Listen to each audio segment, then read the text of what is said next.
entre documentaires, il y en a deux, films de fiction, des drames, des thrillers, des comédies dramatiques, des faits réels.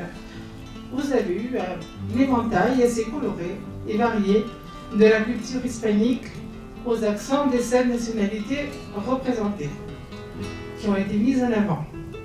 Ce feu d'artifice met en lumière le cinéma espagnol et d'Amérique latine hispanique, et ainsi permettre d'évoluer et de s'enrichir avec de nouveaux procédés cinématographiques et de sortir des schémas classiques.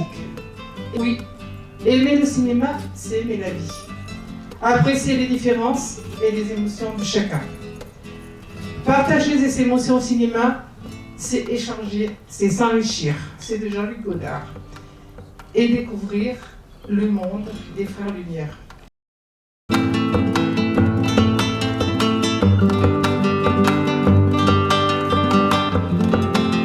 On veut transmettre donc, le 7e art des pays hispanophones à travers des nationalités de l'Espagne et de l'Amérique latine et des films qu'on ne verrait pas sinon si on n'existait pas. D'autres films, toujours en version originale, c'est tout ce qu'on français, avec un panel assez varié, donc des drames, des thrillers, les biopics, l'histoire, les comédies quand il y en a,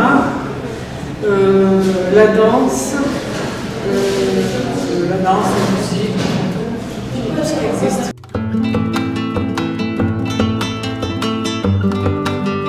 C'est une association, un festival culturel de langue espagnole qui n'existait pas avant 2002. Nous avons aussi des partenariats assez riches avec les courts-métrages de Clermont-Ferrand et avec Traces de vie.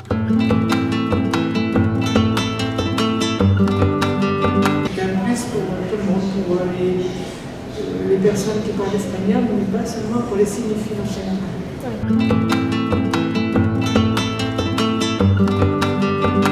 Un zoom sur le cinéma cubain de 2012 à 2024. Dans les films qu'on présente, c'est aussi donc des thématiques propres à Cuba et ça c'est très enrichissant parce que on voit comment ça évolue.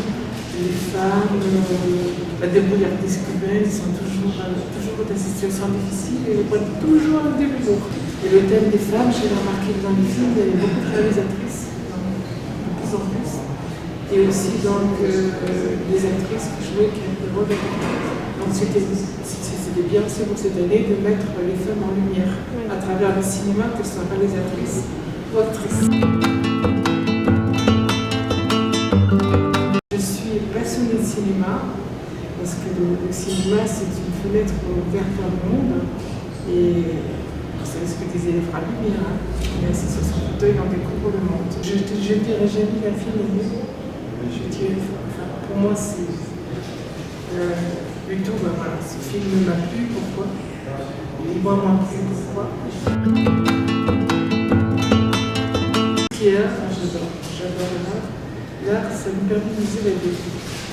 Nous évader donc précieusement et gentiment de ce monde. Et je trouve que le cinéma, c'est en quelque sorte une évasion, parce que devant un grand écran, on voit les personnages en mouvement. C'est magique, le grand écran. C'est magique. La musique, c'est pareil, au niveau de la musique, on s'évade, on s'imagine le compositeur. Et la danse, j'adore la danse, j'ai toujours dansé, d'ailleurs je suis dansée sévillanes. La danse, c'est l'expression corporelle de ce qu'on ressent. Dans tous les heures, je disais, le théâtre, dès que je peux, je filme. Je filme pour m'évader et trouver autre chose.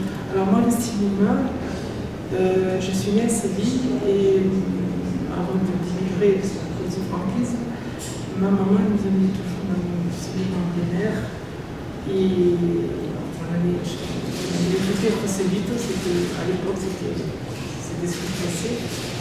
Et quand je vous en parle tout de suite, j'ai cette odeur de jasmin là, de Séville et c'est ça qui m'a, je pense, ça m'a donné la passion du cinéma. Ouverture d'esprit, découverte et convivialité.